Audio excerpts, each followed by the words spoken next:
ऊपर बात करने जा रहे हो। फवाद चौधरी ने कहा कि हमें सिस्टम के खिलाफ बगावत करनी होगी, निकलना होगा, 22 करोड़ आवाम को निकलना होगा, बगावत करनी होगी। तो इसके पीछे क्या इंडिया का काम है, इंडिया के रो एजेंट का काम है, या जो इंडिया की जो गवर्नमेंट है उसका काम है? यार इंडिया बीच में कहाँ से आ गया? इंडिया देखो अपने मुल्क को कैसे लेके जा रहा है, कैसे तरक्की की तरफ वो जा रहे हैं। हर चीज़ में इंडिया को आप इन्वॉल्व नहीं कर सकते।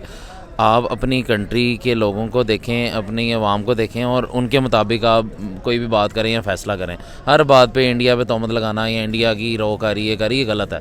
उनकी तरफ से भी ऐसे हम पाकिस्तानियों की तरफ होता है, लेकिन ये होना नहीं चाहिए। मतलब कि अपने आप को नज़रिया बदलना चाहिए, नज़रिया बदलना चाहिए और बिल्कुल भी ये सोच नहीं रखनी चाहिए। पाकिस्तान में अगर वो वॉशरूम के अंदर किसी का पैर स्लिप हो गया तो इमरान खान की गलती है, ये बातें भाई छोड़ दें। गलती आपकी अपनी है, आप खुद बेटर हो जाएंगे तो उसके बाद तमाम तर मामलात बेटर हैं। आपका देखने का नज़रिया अपनी सोच के मुताबिक चल रहा है, इस वजह से प्रॉब्लम है। अगर आपकी सोच बेहतर हो जाएगी तो आपको बेहतर नज़र आएगा, आपकी सोच बेड होगी तो आपको बेड नज़र आएगा। हम लोग कहते हैं जी इंडिया का काम है, इंडिया का काम है। मुझे एक बात ये नहीं समझ लगती है, मुल्क के अंदर है कि जो मुल्क के हुक्मरानों का काम है इस मुल्क को सही करना, बेहतरी की तरफ ले जाना या ख़राब करना, दोनों काम मुल्क के। बट ये घूम फिर के बात इंडिया पे ही क्यों चली जाती है? यार देख, माना कि वो हमारे दुश्मन ममालिक हैं, बट ऐसा नहीं कि हर चीज़ में वो इन्वॉल्व हो गए। कुछ चीज़ें ऐसे जो हम खुद गलत करते हैं। सो अगर जब तक हम खुद नहीं सुधरेंगे, अगर हम खुद को ठीक रखेंगे ना, तो कोई हमारा दूसरा कुछ बिगाड़ नहीं सकता। इसलिए हमारा मुल्क अगर ठीक रहेगा ना, सारे मिलकर चलेंगे तो इंडिया कुछ भी नहीं बिगाड़ पाएगा। अगर वो बिगाड़ रहा है तो फिर भी ठीक है, अगर नहीं बिगाड़ रहा फिर भी ठीक है, पर अगर अपने को ठीक करेंगे सब कुछ ठीक है। हम लोग कहते हैं इंडिया इंडिया इंडिया। यार मैं नहीं मानता कि हम इंडिया को बीट नहीं कर सकते। यार अगर आपके मुल्क के अंदर एजुकेशन हमारे, अगर जिस तरह फवाद चौधरी को गिरफ्तार कर लिया गया, अगर वही एजुकेशन की बात कर लेते या अपने मुल्क के अंदर टेक्नोलॉजी की बात कर लेते तो आज हम पीछे ना होते। यार यही बात है ना, बेसिक प्रॉब्लम पता है क्या बात है कि हमारी कौम जो है ना, सपने बड़े हैं और 100 के सपने पूरे करने वाले बड़े हैं। इस वजह से ये कभी हल नहीं हो पाएंगे ना। हर एक इंसान के कोशिश करने से कुछ भी नहीं हो सकता। थाली जो है ना 2 हाथों से बचती है भाई। अकेला कितनी मेहनत करेगा? अगर हम कहते हैं कि हमारी पॉलिटिशियन की तरफ हम चले जाते हैं कि इमरान खान साहब ठीक हैं, अगर वो अकेले ठीक हैं तो क्या होगा? अगर नवाज शरीफ अकेला ठीक है तो कैसे? नहीं यार, चेंजिंग के लिए हमें सबको अपने आप को ठीक करना पड़ेगा। हम खुद। अस्सलाम वालेकुम। वालेकुम सलाम जनाब, क्या हाल है? ठीक ठाक, अल्लाह का शुक्र। आपका नाम? अरसलान आरिफ। अरसलान आरिफ, क्या करते हैं आप? मैं नथिंग एल्स, वेला। अच्छा चलिए, अगर मैं बात करूँ तो फवाद चौधरी साहब का तो आपको पता ही है, पीटीआई के बहुत बड़े कारकुनान हैं। उन लोगों ने यह कहा कि 22 करोड़ अवाम को इस सिस्टम को चेंज करना होगा, हमें सिस्टम के खिलाफ बगावत करनी होगी। और अगर यही बगावत अगर बलोचिस्तान में होती है, सिंध में होती है या कश्मीर में होती है, उनको तो चुप करवा दिया जाता है कि ये कह के कि ये रो का काम है, इंडियन एजेंट्स का काम है, इंडिया का काम है। और अब इसी तरह से लाहौर में उन लोगों ने कहा बगावत करने का, तो इसके पीछे किसका हाथ है? क्या इंडिया का हाथ है या इंडिया के जो एजेंट है रो उसका काम है? यार इंडिया का तो हाथ मैं नहीं कह सकता, कह भी सकता हूँ, क्योंकि ना देखिए कुछ मामले ऐसे जिसमें ना इंडिया हमें इन्वॉल्व करता है, मतलब हम इन्वॉल्व होती है, और कुछ मामला ऐसे जो ये खुद करते हैं फवाद चौधरी। मतलब देखिए ना, अब इंडिया जो है वो हर चीज़ को लेके चल रहा है रो के मुताबिक। एजुकेशन पॉइंट ऑफ व्यू से देखा जाए, IT के पॉइंट ऑफ व्यू से देखा जाए, वो किसी भी पॉइंट ऑफ व्यू से देखा जाए, इंडिया हर एक तरतीब पे चल रहा है। मगर यहाँ पे जो हमारे जो सारे लीडर्स हैं वो अपने अपने काम में मसरूफ़ है। फवाद चौधरी अपने काम में मसरूफ़ है और कोई अपने में। सो इस चीज़ को ख़त्म करें। जिस तरह से वो एक मतलब मिल के चल रहे हैं, एक यूनिटी के साथ चल रहे हैं, उस तरह से हमें भी चाहिए यूनिटी के साथ चलें, ना कि ये अपने अपने कामों में। वो गिरफ्तार भी हो चुका है। सो नहीं लगता कि अगर मैं फवाद चौधरी की बात करूँ तो पीटीआई के कारकुनान है, हालांकि अच्छे बड़े तगड़े सपोर्टर्स हैं जो पीटीआई के। मैं उनकी बात करता हूँ, उन लोगों ने कहा कि 22 करोड़ अवाम को इस सिस्टम के खिलाफ बगावत करनी पड़ेगी। अगर वही बात होती है, सिंध में होती है बगावत होती है, कश्मीर में बगावत होती है, बलोचिस्तान में बगावत होती है, तो उसको ये कह दिया जाता है कि ये रो का काम है, ये इंडियन एजेंट्स का काम है या इंडिया का काम है। जिस तरह से अगर लाहौर में बगावत हो रही है तो इसके पीछे भी क्या इंडिया का हाथ है? यार क्या है, फवाद चौधरी आया क्या? बेसिकली उसकी कोई इमेज अब क्या समझते हैं, वो है क्या? कुछ भी नहीं है भाई। आम से एक पीटीआई को सपोर्ट करने वाला आम इंसान है। जैसे 1000 बंदा यहाँ लिबर्टी इकट्ठा हुआ होगा, सारे फवाद चौधरी भाई कुछ भी नहीं है यार। जो उसके करतूत अच्छे होते तो ना पकड़ा जाता, अब करतूत ही ऐसे से पकड़ा गया, क्या कह सकते? उसने सिस्टम के खिलाफ बगावत करने की कोशिश की और पकड़ा गया। बिल्कुल ऐसे ही है, एग्जैक्ट जो आप फरमा रहे हैं, बिल्कुल ऐसे ही है। अगर इसी तरह की बात करते तो इमरान खान साहब के ऊपर भी पीछे वो लोग पड़े हुए हैं उसको गिरफ्तार करने के लिए। यार पता है क्या बात है, इन्होंने अपनी हुकूमत में जो कुछ किया है ना, वो कहते हैं जैसी करनी वैसी भरनी। तो मतलब इसके पीछे इंडिया का हाथ नहीं है? नहीं, हमें हर चीज़ को वो खींच के किसी तीसरे की तरफ ना ले जाया करें। आप घर के मामलात घर में ही हल करने की कोशिश करें तो बेहतरी होगी। मेरे ख्याल से कोई इंडिया वगैरह कोई ये सीन नहीं है, क्योंकि आपने उनको अपनी हुकूमत के दौरान जो हर्डल्स जो मुश्किलात दी वो लेनी है आपने वापस। ये 1 बाय 1 आपने वापस लेनी है। आज फवाद चौधरी के ऊपर बात करने जा रहे हो। फवाद चौधरी ने कहा कि हमें सिस्टम के खिलाफ बगावत करनी होगी, 22 करोड़ आवाम को माइंड निकलना होगा। ये तो उन लोगों की बात मुझे समझ में आती है। और अगर मैं वही बात करता हूँ बलूचिस्तान में जो हुआ, उसके बाद जो कश्मीर में हुआ, जो सिंध में हुआ, उन लोगों की बात को तो दबा दिया जाता है। और अगर जिस तरह से लाहौर में उन लोगों ने कहा कि लाहौर में बगावत, मतलब कि लाहौर की आवाम को निकलना होगा, 22 करोड़ आवाम को निकलना होगा, बगावत करनी होगी, तो इसके पीछे क्या है? इंडिया का काम है, इंडिया के रो एजेंट का काम है, या जो इंडिया की जो गवर्नमेंट है उसका काम है? यार इंडिया बीच में कहाँ से आ गया? इंडिया देखो अपने मुल्क को कैसे लेके जा रहा है, कैसे तरक्की की तरफ वो जा रहे हैं। हर चीज़ में इंडिया को आप इन्वॉल्व नहीं कर सकते। आप अपनी कंट्री के लोगों को देखें, अपनी आवाम को देखें और उनके मुताबिक आप कोई भी बात करें या फैसला करें। हर बात पे इंडिया पे तहमत लगाना या इंडिया की रोकारी ये गलत है। उनकी तरफ से भी ऐसे हम पाकिस्तानियों की तरफ होता है, लेकिन ये होना नहीं चाहिए। मतलब कि अपने आप को नज़रिया बदलना चाहिए, नज़रिया बदलना चाहिए और बिल्कुल भी ये सोच नहीं रखनी चाहिए। आप क्या कहेंगे इस वाले से? यह देखें, आप जो बात कर रहे हैं कि इंडिया के, मैं इसके बिल्कुल ख़िलाफ़ हूँ इस बात के कि इधर हर बंदा ना अपने मुफाद के अकॉर्डिंग जिसको फॉलो करता है, ठीक है। अब जैसे अगर आप आज की बात करें, कल फवाद चौधरी को जैसे अरेस्ट किया गया, ठीक है, उसके पीछे पीटीआई वालों ने एहतजाज किया कि भाई क्यों किया गया अरेस्ट, नहीं करना चाहिए था। तो तब कहाँ थे जब राना सनाउल्लाह को बिला वजह उठाया गया और रात के 10-10 बजे अदालतें लगी? तब मतलब ये सिर्फ मैं आपको ये चीज़ बता रहा हूँ, जिसको मफाद है वो उसको फॉलो करके वो लॉ उसके लिए बदल जाता है। अब कल अगर एफआईआर हुई है उसके अगेंस्ट, बेशक अगर गलत भी हुई है, लेकिन कानून ने तो अपने अकॉर्डिंग एक्ट करना है ना। एफआईआर पे पहले उठाएंगे, अदालत में पेश करेंगे, उसके बाद अगर वो झूठी साबित होती है तो अदालत से बरी हो जाएंगे।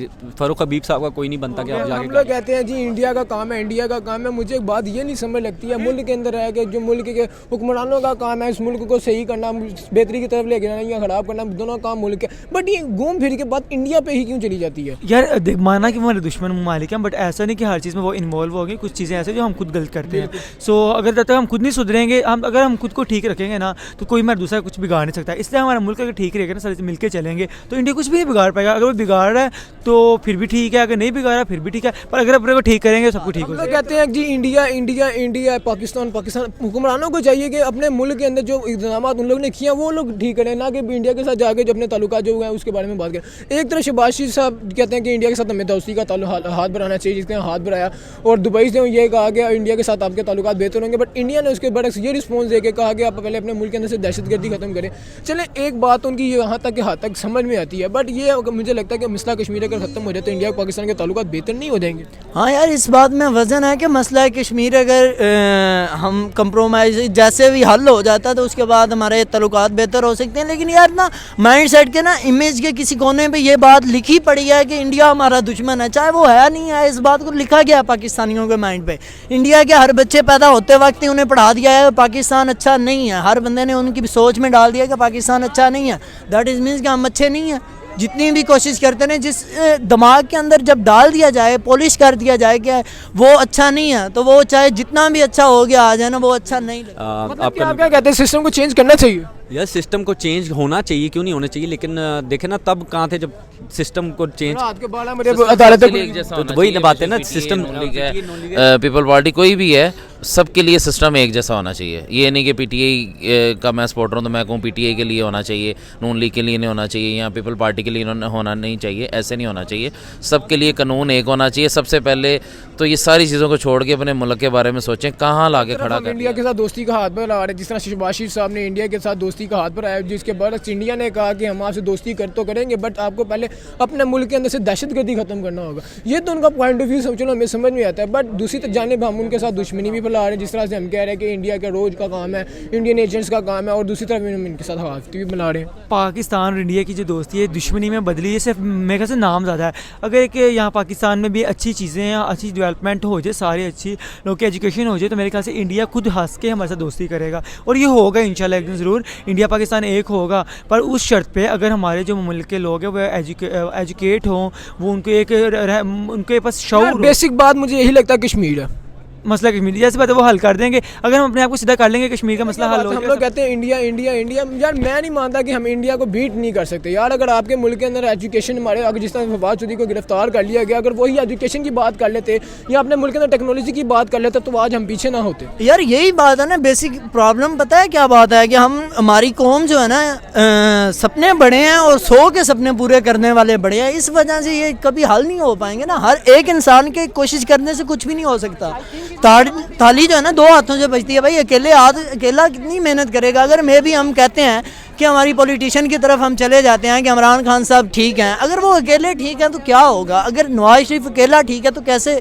नहीं यार, चेंजिंग के लिए हमें सबको अपने आप को ठीक करना पड़ेगा। हम खुद कैसे हैं, हम खुद क्या है, ये यहाँ से जैसी वहाँ वैसे ही हुक्मरान, यहाँ से तब्दीली आएगी। मैं क्या हूँ, मैं खुद क्या हूँ, मैं कैसा हूँ, मैं खुद को बेहतर करूँ, हर चीज़ बेहतर तो होती अपने है। हुक्मरानों की बात करता हूँ, मुझे ऐसा नहीं लगना चाहिए कि अगर हम बात करते हैं पाकिस्तान की, पाकिस्तान के अंदर जो हुक्मरान है मुल्क पाकिस्तान के बारे में सोचें, ना कि इंडिया के बारे में सोचें। इंडिया में क्या हो रहा है क्या नहीं हो रहा है हमें उससे फ़र्क नहीं पड़ता, हमें अपने अपने मुल्क के बारे में सुनना चाहिए। इस वाले से आप क्या कहेंगे कि बाहर की, हमें बाहर को देखना चाहिए कि अपने मुल्क को देखना चाहिए? यार नहीं, हमें बाहर के मुल्कों को क्यों नहीं देखना चाहिए? अगर आप देखा जाए तो 1947 में पाकिस्तान और इंडिया एक टाइम पे आज़ाद हुआ, बांग्लादेश जब सेपरेट हुआ, इस टाइम पे बांग्लादेश की आप इकॉनमी देख लें। हम कंपैरिजन इसी वजह से करते हैं ना कि यार उन मुल्कों में ऐसी क्या बात थी कि उन्होंने हमसे ज़्यादा तरक्की कर लिया, हालांकि रकबे के हिसाब से बांग्लादेश बहुत छोटा है और वो इस टाइम पे हमारी इकॉनमी से डबल ट्रिपल स्ट्रांग है हमारी। तो हालांकि हम इंडिया से पहले आज़ाद हुए और आज हम कहाँ पे और इंडिया हमसे कहाँ चला गया। यही तो बात है ना, आप ये देखें कि ऐसी क्या रीज़न्स हैं। और मैं आपको एक सही बात बताऊं, इसमें खाली हुक्मरानों का कसूर नहीं है। ये हम खुद अगर अपने आप को इंडिविजुअली देखें ना कि हम क्या कर रहे हैं, हमारा भी जहाँ दाल लगता है 10-20 का, जिसका जितना का लगता है वो लगाता है। मतलब हम अपने आप को नहीं देख रहे, हम अपने बिल्कुल हमारा हर तरह से हमारा माशरा, हमारे जितने भी गवर्नमेंट के महकमे वो तो सब आप समझ लो कि 1000% करप्शन में भरे हुए हैं। उनके पाँव जो हैं वो इतने लोगों से पैसे ले लेके उन्होंने किया हुआ है कि मैं क्या कहूँ। मतलब कि आप इस बात पे पूरा एग्री करते हैं कि अगर कश्मीर का मसला हल हो जाए तो हमारे इंडिया पाकिस्तान के जितने भी काम हैं बहाल कर दिए जाएंगे, ट्रेनिंग खोल दी जाएंगी, जितने भी मसले मसाइल ख़त्म कर दिए जाएंगे। अगर मैं फवाद चौधरी साहब की बात करूँ, पीटीआई कारकुनान की बात करता हूँ, तो मुझे बताएं इस टाइम दोनों पार्टियाँ, अगर जिस तरह मैं नून लीग की बात करता हूँ और पीटीआई की बात करता हूँ, कौन ज़्यादा ताकतवर है? पीटीआई ढूंढ ले यार। ऐसे मैं ये तो नहीं कहूँगा मैं किसी के साथ भी नहीं, मैं जिसके साथ भी मैं वो भी नहीं बताऊँगा मैं किसके साथ हूँ। बस ये कहूँगा जो भी आए पाकिस्तान में ना, वो आवाम के लिए कुछ करे और आवाम का सोचे बस। मतलब कि हम हर हाल में खुश रहना चाहते हैं, हम कायम करना चाहते हैं जिस तरह से बाकी ममालिकों के साथ हमारे अमन के माहदे तय हो चुके हैं। और अगर हम इंडिया के साथ भी अमन का माहदा तय करते हैं तो इससे पाकिस्तान के ऊपर क्या असर पड़ेगा? यार पाकिस्तान पर अच्छा असर पड़ेगा, क्योंकि अगर किसी के साथ हम कॉम्प्रोमाइज़ करके चलते हैं ना तो हमें ही बेनिफिट होता है अनडायरेक्टली। तो मैं यही चाहूँगा कि पाकिस्तान को जो है फ़ायदा हो हर हाल में, और पाकिस्तान को हर हाल में इंडिया के साथ तिजारत। आप क्या कहते हैं, इंडिया पाकिस्तान के ताल्लुकात बेहतर होने चाहिए? बिल्कुल होने चाहिए यार, किसी के साथ ताल्लुकात बिगाड़ना मेरे समझ में आते ही नहीं है। बेहतर होने चाहिए, जितनी कोशिश हो सकती है कर भी रही होगी कहीं ना कहीं से। लेकिन पता है बात वहाँ पे फिर भी आ जाती है कि यार ना हर बंदे के माइंड में ये बात आ चुकी है कि इंडिया अच्छा नहीं है। अब क्या करे, वो हाजी भी बन के आ जाएं तो वही इंडिया अच्छा हमारे तो बड़े भी कहते हैं कि इंडिया मतलब कि इंडिया के साथ हम अपने ताल्लुकात बेहतर नहीं करते, हम अपने ताल्लुकात बेहतर नहीं करते। मुझे ये बात समझ में नहीं आती, जब एक मुल्क इंडिया, आज तक इंडिया की तरफ से हमें कोई परेशानी हुई, आपको कोई परेशानी हुई हो? नहीं यार, बेसिकली पता है क्या बात है, किसी के वजह कोई किसी को परेशानी नहीं होती। लेकिन बात ये है कि दर्द दिल के वास्ते पैदा किया इंसान को, वरना एतात के लिए कम न थे करो बयां। ये मामला जो है ना फिर वहाँ पे आ जाते हैं माइंड सेट। इसको जब गलत पॉलिश कर दिया जाएगा, गलत बात इसके अंदर बिठा दी जाएगी तो इसकी सोच उसी साइड पे जाएगी, उसी साइड। चाहे जो कुछ भी होगा ना, सोच बदलने की देर है। सोच नहीं सोचें। हर इंसान को अपने आप को, मुझे खुद पहले बदलना है। मुझे ना क्या कहना है कि वो पीछे खड़ा हुआ कैमरामैन सिगरेट पी रहा वो गलत है, मैं खुद गलत हूँ तो मैं गलत हूँ भाई। सर एट दी एंड आप क्या मैसेज देना चाहेंगे हमारे से इंटरेस्टिंग टॉपिक के लिहाज से, जो आज हमने फवाद चौधरी पे बात की और इंडिया के मुतालिक बात की, इंडियन पब्लिक और पाकिस्तान पब्लिक को? सर मैं यही कहना चाहता हूँ कि ये जो है ना कि या बदलने की देर है, सोच बदलने की भी देर है। बिल्कुल ऐसे ही है। शुक्रिया। जी बिल्कुल।